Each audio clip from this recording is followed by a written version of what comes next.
So are we so back? Is this the save that the MCU needed? I don't really think... Hey, Lawyer Dawson here. Man, I love being on camera. Why are you dressed as a hot dog? Yeah, well, I mean, let's be honest. The only universe where you could actually be a lawyer is one where everyone else is a hot dog. Wait, no, what? Why are we starting in the middle of the story? This isn't a Deadpool movie. I know what you're thinking. Who did this kid have to bribe to get a YouTube channel? Well, I'll tell you what. It rhymes with Peric Paws. And he knows when Mephisto's coming to the MCU. He just keeps getting it wrong on purpose to trip us up. So, this story starts in the dewy slopes of about 6 or 7 months ago when the big game was going on, and you know all those trailers were coming out. And the very first trailer for a very special movie was just shown. That's right, Deadpool and Wolverine. This movie stars Canada's little sweetheart, Ryan Reynolds, and Australia's My Singing Monster, Hugh Jackman. This trailer spawned hype around the world for this third installment in the Deadpool franchise, and quite frankly a lot of hope for what was not quite a great phase of the MCU. Which brings me to today, the day I watched Deadpool and Wolverine. Hi, my name is Dawson. Welcome back to the critically acclaimed Have You Met Dawson channel.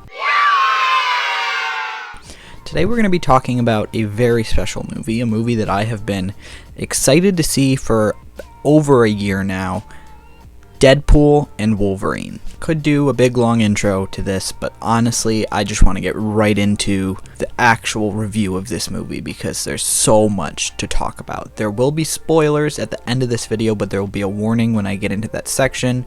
So if you haven't seen it yet, be sure to stop the video there. Starting off, I just want to talk about some of the hype that's been around this movie to lay a bit of a background before we get into how I actually thought this all paid off. This movie was very, very, very well campaigned. They had a whole world tour. They ended up showing the first 40 minutes to build hype, I think a few weeks ago. They have slowly kind of revealed some of the cameos from this movie, not all of them, but some of them. And a lot of the marketing has been centered around Dogpool because Disney loves to have these cute baby or animal versions of these characters like Baby Groot or Baby Yoda, which is Grogu now. All that, I think, kind of plays into this marketing of building the hype up for this movie. Hi, Editing Dawson here. I realized that I didn't really even finish that thought. So, what I was trying to say is Disney tends to use these cuter characters like Baby Yoda or Baby Groot, and in this case Dogpool, to help promote these movies. And they do use a few other things, but this seems to be the biggest tactic aside from Hugh Jackman returning to play Wolverine. The first question I had for this movie is, does this actually justify bringing Hugh Jackman back? Right? He had such a great run as Wolverine that ended really well with Logan. And did this do a good job of honoring that legacy and bringing us to new levels of the character that we haven't explored before, while still keeping intact those key features that we know from Hugh Jackman's character? And I would say this movie did a great job. This is actually my favorite adaptation of Wolverine in a movie. I didn't like Logan that much. Something about it didn't click for me, and this was so much more that comic book Wolverine character that we know from the pages, and it just feels so much more authentic to Wolverine. I think this is partially because of the R rating. That's one of the reasons why I did like the interpretation of his character in Logan, because we were able to see him in his full brutal violence and anger all on screen, where we couldn't in that PG-13 setting. And his character is really improved by the contrast that Deadpool brings. Speaking of which, Deadpool in this movie is amazing.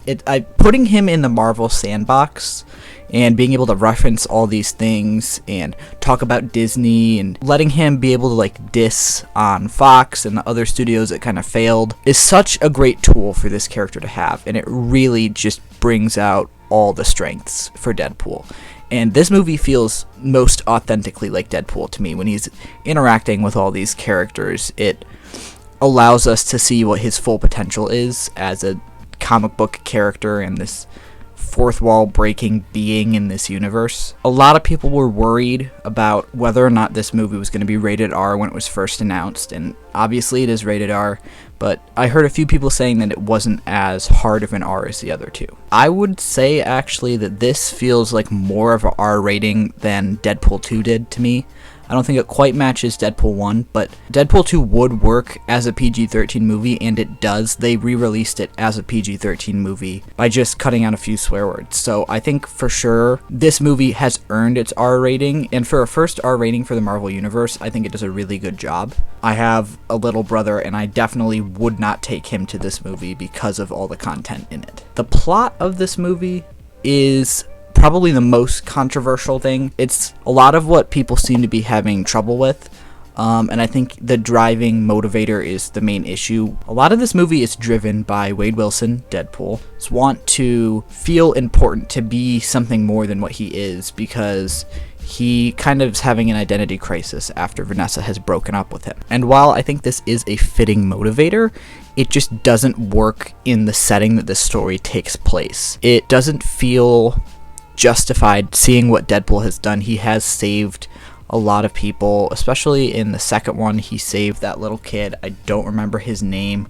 I want to say Ralph. I don't know why, but he kind of looks like a Ralph. I don't remember his name, but he saved him. So I feel like Deadpool has kind of earned his keep as a hero, anti-hero character, and for them to kind of disregard him in that way, it feels a little bit, I don't know, it feels a little bit untrue to what was set up in the past two movies. Especially in the first one, it was so focused on Wade and Vanessa's love for each other, and to kind of take that apart in this movie feels a little bit dishonest to the rest of the franchise, but that could just be me. And it also could be partially due to the fact that all of these installments in the Deadpool franchise have been from different directors who have different takes, and I think Sean Levy definitely did better than the past director for Deadpool 2.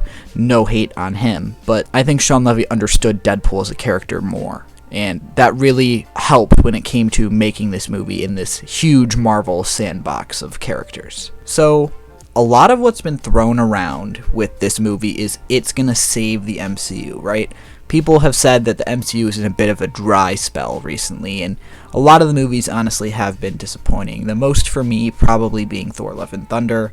It just did not hit as well as Ragnarok, or as well as it had the capability to hit with Christian Bale and all of those good actors that we've seen in these roles before. So Marvel has been kind of not hitting its mark. This is definitely Marvel's weakest phase of the MCU, and this does far surpass anything that's been, put out in the MCU since Endgame, except I would say No Way Home, Loki, and WandaVision. Maybe X-Men 97, but that's not really MCU. So are we so back? Is this the save that the MCU needed? I don't really think... Hey, Lawyer Dawson here. Man, I love being on camera. Why are you dressed as a hot dog?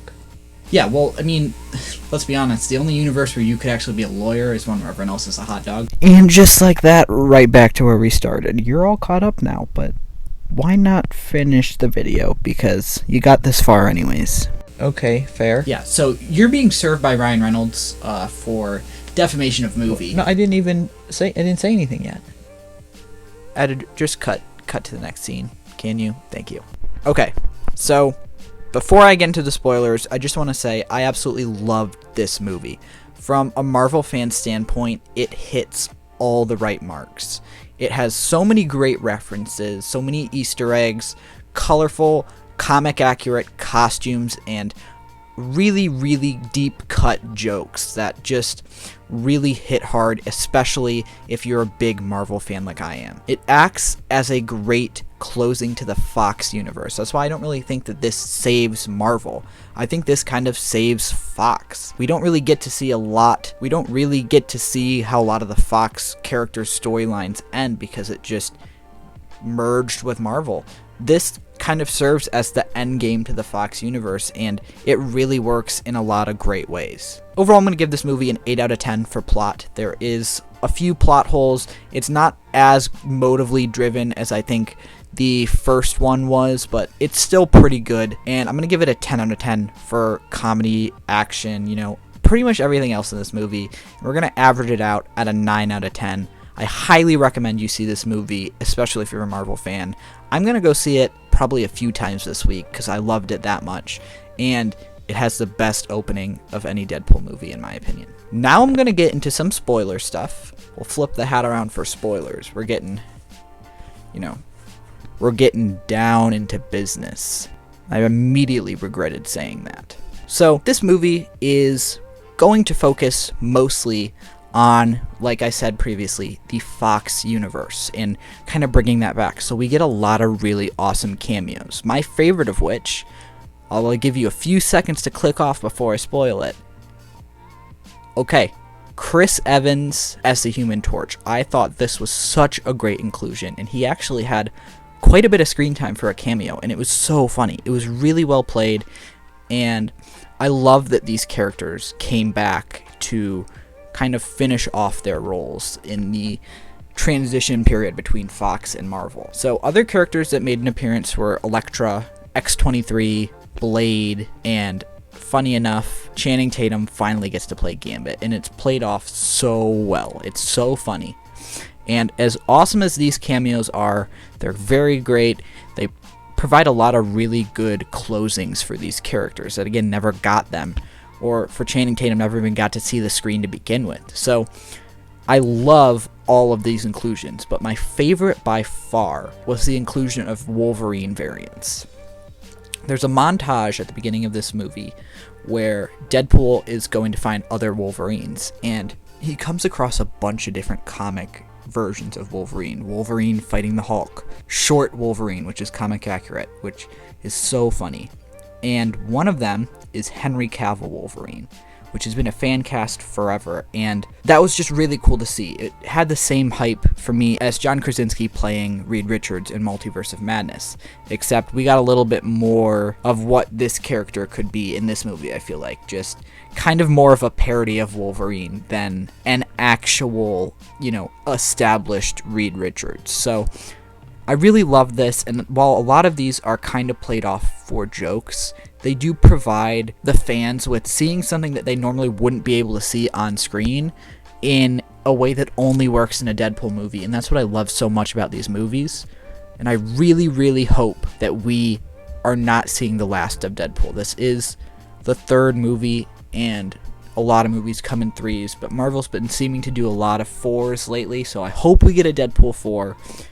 Really hoping for a Spider-Man Deadpool team up, because that's a comic book series that I loved reading when I was younger, and I just think it would be so fun to see on screen. That's all I got for today. I will see you guys later.